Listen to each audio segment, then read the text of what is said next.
m'appelle Jessica, je suis infirmière depuis 1 an, donc ça fait pas longtemps. Je travaille dans un hôpital. Aujourd'hui, j'aimerais partager mes questionnements et mes observations avec le public dans l'espoir que les gens se rendent compte que tout ce qu'on a vécu depuis les 18 derniers mois n'a absolument aucun sens et que nous devons cesser d'en ignorer les conséquences. Dans la technique en soins infirmiers, on nous apprend que c'est en soulevant plusieurs questionnements que nous devenons des grandes infirmières. On nous apprend également l'importance de l'éthique. Nous avions des débats pour prouver que les soins médicaux ne sont jamais unilatéraux et que quelles que soient nos valeurs, personnelles, nous devons toujours respecter la décision médicale de notre patient.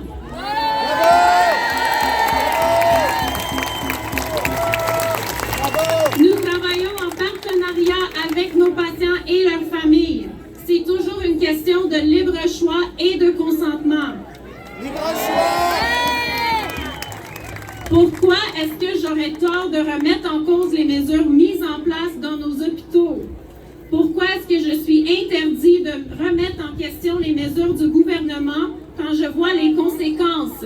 Les suicides, les problèmes de santé mentale qui ont augmenté, ainsi que la violence domestique et l'abus de drogue et d'alcool. La santé mentale des gens se dégrade à cause de ces mesures.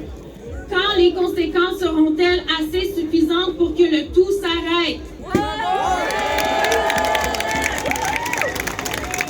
Il faut poser la question, mais quel type de soins fournissons-nous aux patients qui sont hospitalisés? Autant pour le côté médical que celui de l'éthique. La réponse est simple. L'éthique a complètement été mise de côté et la médecine n'est pas ce qu'elle devrait être, car chaque patient qui arrive est traité comme un cas de COVID.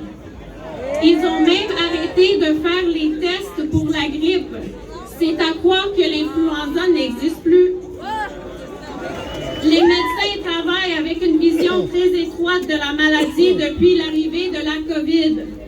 J'avais une patiente qui s'est présentée à l'hôpital pour des saignements au niveau de son rectum et qui a refusé la test COVID. Le médecin a écrit « Quand patiente refuse le test COVID, elle doit rester en isolement pendant 2 semaines et elle sera à risque d'hémorragie parce qu'elle ne peut pas être transférée à l'étage pour avoir des soins. Tant qu'on n'a pas son test COVID. » J'avais même une infirmière qui m'avait dit qu'elle voyait de plus en plus de jeunes patients mourir du cancer parce qu'ils n'ont pas accès au traitement ou chirurgie en raison de la COVID. Nous sommes dans un système de santé très déficient et corrompu. En tant que professionnels de la santé, nous devons respecter notre code de déontologie et surtout, nous devons nous unir.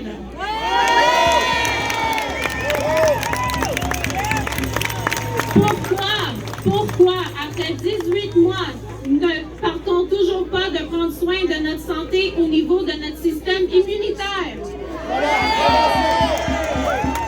Pourquoi les gens ne sont-ils pas éduqués et encouragés à trouver des moyens plus naturels et plus sains pour prendre soin de leur santé?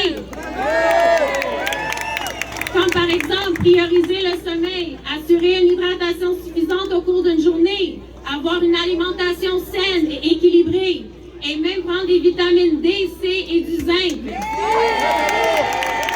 Le vaccin n'est pas la solution universelle et ne convient pas à tout le monde. Pourquoi infliger à la population une telle pression pour obtenir ce vaccin? On achète les gens en leur offrant des bains gratuits, des repas gratuits chez McDo, des hot dogs gratuits, une chance à gagner à la loterie. Après tout ça,